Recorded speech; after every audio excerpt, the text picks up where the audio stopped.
Hello 11th class, welcome back on Saran classes.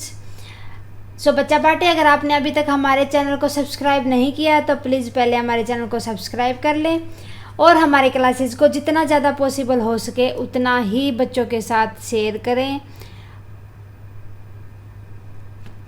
So students, आज discuss करेंगे accounting principles. हमारे 11th का chapter number 2 accounting principles के types कि कितने टाइप के होते हैं अकाउंटिंग प्रिंसिपल। अकाउंटिंग प्रिंसिपल का मेन हम समझ चुके हैं कि अकाउंटिंग प्रिंसिपल क्या होते हैं, गाइडलाइंस और रूल्स फॉर ए बिजनेस या ऑर्गेनाइजेशन।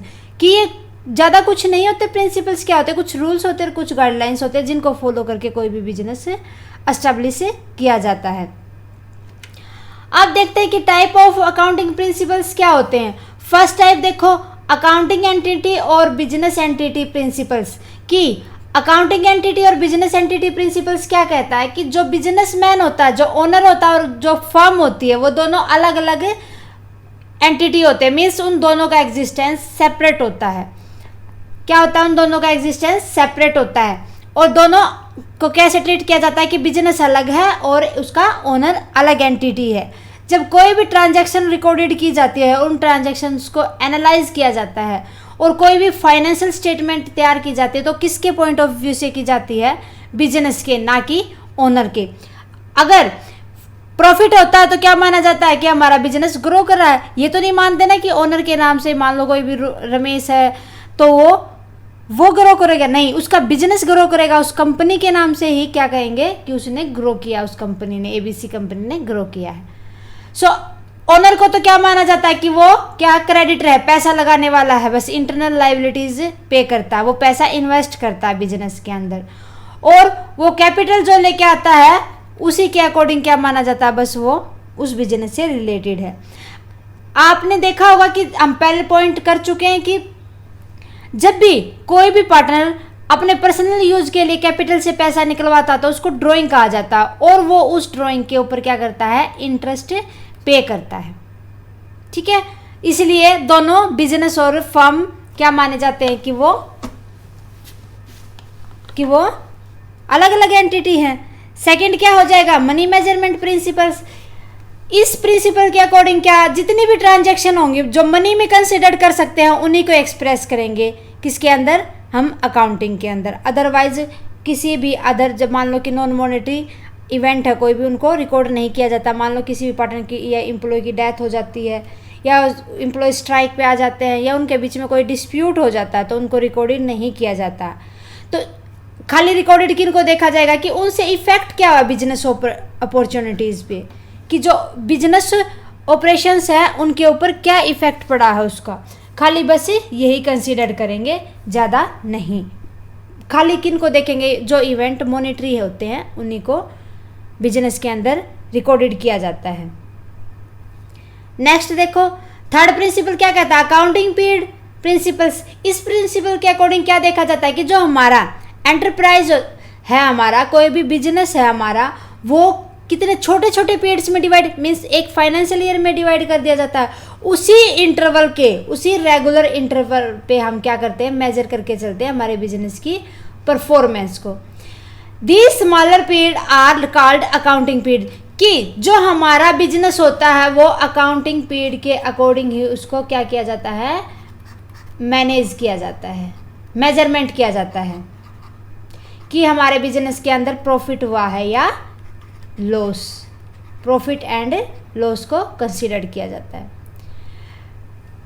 अब जो ये प्रिंसिपल है उसको हम डिवाइड कर सकते हैं, मतलब हमने एक अकाउंटिंग पीरियड के अंदर उसको डिवाइड कर दिया। जो अकाउंटिंग पीरियड होता है वो जिस डेट को एंड होता है, एंड ऑफ विच, कि जिस डेट को, मान ले कि हमारा अकाउंटिंग पीरियड क्या है, 1 अप्रैल to 31 March.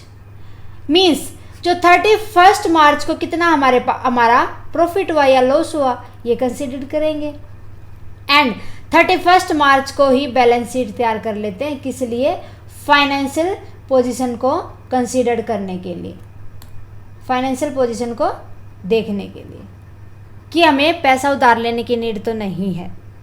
Okay, so fourth क्या हो जाएगी, फुली डिस्क्लोजर प्रिंसिपल्स। इस प्रिंसिपल के अकॉर्डिंग क्या कहते हैं कि जो हमारे बिजनेस को यूज करते हैं या इकोनॉमिक अफेयर हैं जो इकोनॉमी के ऊपर इफेक्ट डाले, उन सारे इवेंट्स को, उन सारे जितने भी हम एक्टिविटीज़ करते हैं अपने बिजनेस के अंदर, मान लो कि हमारे फाइनेंशियल स्टेटमेंट है, उनको फुली डिस्क्लोज करना के रखना चाहिए, हमें छुपाना नहीं चाहिए। सारी इन्फॉर्मेशन हमें गवर्नमेंट को देनी चाहिए और जितने भी हमें हमारे बिजनेस को यूजर होते हैं हमारे बिजनेस को, उनको भी सारी की सारी इन्फॉर्मेशन का पता होना चाहिए कि हमारे बिजनेस के अंदर क्या क्या एक्टिविटी की जा रही है। जितने भी लीगली रिक्वायरमेंट होती हैं और सिग्निफिकेंट होते हैं, जितना भी मटेरियल होता है जिसकी इन्फॉर्मेशन इकोनॉमी अफेयर को होनी जरूरी होती है, तो उनको हमें कंप्लीटली डिस्क्लोज करना चाहिए। लाइक क्या क्या होना चाहिए? Financial statement of A company, ठीक है, जितने भी अकाउंट्स होते हैं उनको। फाइनेंस स्टेटमेंट क्या बताती है कि कितना कन्वे कर रहे हैं हम और कितनी बिजनेस के अंदर कितना कन्वे किया चीज़ों को और कितना कंसील्ड किया है। इन चीज़ों को फुली डिस्क्लोज करके चलना चाहिए ताकि जो हमारे यूजर होते हैं वो अच्छे से अंडरस्टैंड कर सकें हमारे बिजनेस को। 5th, मैटेरियलिटी principal. मैटेरियलिटी प्रिंसिपल्स क्या कहता है? ये भी क्या कहता है कि हमें ना कि गवर्नमेंट को जितने भी हमने डिस्क्लोज किया है अपनी इंफॉर्मेशंस को, उन्हीं इंफॉर्मेशन को डिस्क्लोज करना चाहिए जिनकी रिक्वायर हो सामने वाले को। ऐसे नहीं कि हम पूरी ही नॉलेज दे देंगे, ऐसा नहीं करना कि हम पूरी ही इंफॉर्मेशन दे दे, बल्कि जिन इंफॉर्मेशन की गवर्नमेंट को जरूरत है वो गवर्नमेंट को दे देंगे और जिन इंफॉर्मेशन की यूजर्स को नीड है उनको वो बता देंगे। ये नहीं कि हम हमारे बिजनेस के अंदर क्या क्या चीज़ें, हम इतना मटेरियल लेके आए, इतना रॉ मटेरियल है, इतना हमने फिनिश गुड है हमारे पास, ऐसा कुछ बताने की नीड नहीं होती। खाली जो गवर्नमेंट को टैक्स से रिलेटेड इन्फॉर्मेशन होनी चाहिए और यूजर्स को उसके स्टॉक किया से रिलेटेड इन्फॉर्मेशन होनी चाहिए। 6th, prudence and conservatism principle. Conservatism principle क्या कहते हैं कि जो हमने रिकॉर्डेड किया है, मान लो उससे लॉस हो जाता है तो उसको हमें इमीडिएटली रिकॉर्ड करना चाहिए कि हमें लॉस हुआ है। ये नहीं कि अभी हम लॉस को छुपा लेंगे, फ्यूचर में उसको कंपनसेट करने के बाद सामने यूजर के सामने रख देंगे। क्या कहता है ये principle? Prospective profit should not be recorded but all prospective losses should immediately be recorded. Profit को तो चाहे करे ना करे रिकॉर्ड, अगर हमें लॉस हुआ तो उसको हमें इमीडिएटली रिकॉर्ड करना चाहिए। इसका उद्देश्य क्या होता है कि जो हम ये नहीं मानते कि लॉस हुआ तो कंपनी खराब है या उसके अंदर एम्प्लॉयज़ खराब हैं या उसकी इमेज डाउन, नहीं, बस वो ओवर स्टेट कर देता है प्रॉफिट दिखाएंगे तो, ठीक है। और अगर हम लॉस को भी शो करके चले गए तो क्या होगा? रियलिस्टिक पिक्चर शो होगी उस बिजनेस की। Okay. When different equality acceptable alternative method are available, कि हो सकता है कि जो यूजर होते हैं वो हमारे लिए अगर वो फेवरेबल हैं तो जो लॉसेज होगा उसके लिए कोई भी अल्टरनेटिव मेथड बता दे हमें जिससे हम उन लॉसेज को रिकवर कर सकें। इसीलिए ये प्रिंसिपल क्या कहता है कि हमें जितने भी प्रॉफिट होते हैं उनका तो रिकॉर्ड करें चाहे ना करें, लेकिन लॉसेज का हमें रिकॉर्ड करना जरूरी होता है।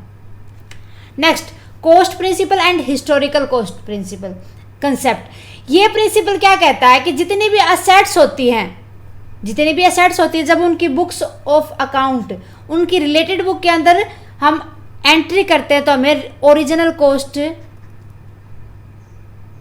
पे करनी चाहिए। किस पे करनी चाहिए? हमें ओरिजिनल कॉस्ट पे, कि उसकी ओरिजिनल कॉस्ट क्या थी, और फिर उसको कंपेयर करना चाहिए कि cost of acquisition and all the expenditure incurred for making the asset ready to use.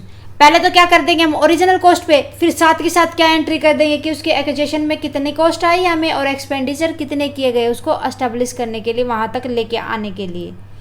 तो ये कॉस्ट किसके ऊपर बेसिस होती है? जितने भी सब्सिक्वेंट होते हैं अकाउंटिंग ट्रांजेक्शन के अंदर किससे रिलेटेड, हमारी जो असेट है उससे रिलेटेड। ओके, क्योंकि जो एक्वाइजेशन कॉस्ट होती है वो किससे रिलेटेड होती है? हमारी पास्ट से रिलेटेड होती है। वही किसको, उसी को क्या कहते हैं? हिस्टोरिकल कॉस्ट कहते हैं। पास्ट में क्या थी उसकी कॉस्ट, अब क्या है, तो दोनों को कंपेयर करके हमें उस कॉस्ट को राइट ऑफ करना चाहिए।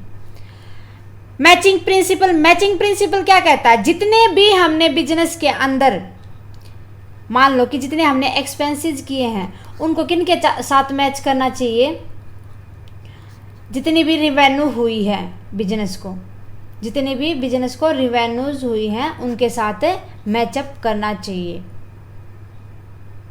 During and accounting period are match with the revenue. ये नहीं कि हमने एक्सपेंसेस को तो दिखा देंगे अलग से, लेकिन हमें मिला क्या वो एक्सपेंस करके वो छुपा लेंगे। ओके, क्योंकि प्रॉफिट और लॉस इसी के ऊपर डिपेंड होता है, पर्टिकुलर पीरियड टाइम के ऊपर, पर्टिकुलर पीरियड में। और अगर ज़्यादा एक्सपेंसेस है उनको हम क्या कर देते हैं, डिडक्ट कर देते हैं, घटा देते हैं, और रिवेन्यू होती है वो हमारी ओरिजिनल आ जाती है। फिर जो रिवेन्यू आती है वो ओरिजिनल आ जाएंगी अगर हमने उसमें से एक्सपेंसेस को डिडक्ट कर देंगे तो। ठीक है। 9th, dual aspect principles.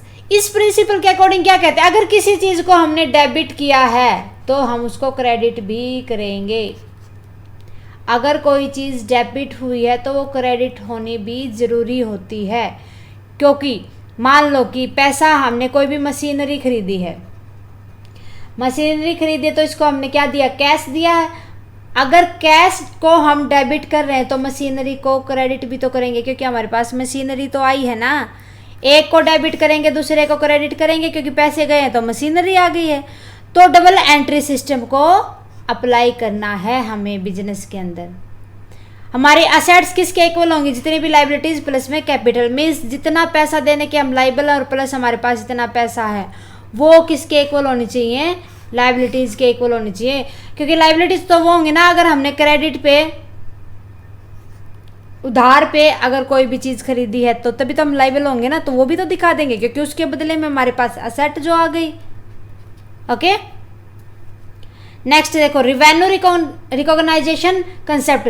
Revenue recognition का मतलब क्या होता है, हम रिकॉग्नाइज करके चलेंगे कि हमारे पास टोटल कितना पैसा आया है, ग्रोस इनफ्लो ऑफ कैश कितना है हमारे बिजनेस के पास, कितना रिसीवेबल है हमने, और कितना अदर कंसिडरेशन किया है, मतलब कितना हमने क्रेडिट में खरीदा, कितना हमने कैश में खरीदा, इन सब का रिकॉर्ड करके चलना है।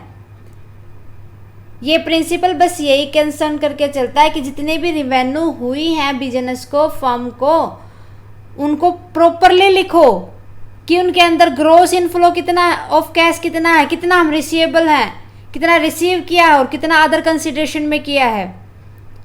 ओके, कितनी चीज़ें कैश में खरीदी, कितनी क्रेडिट में।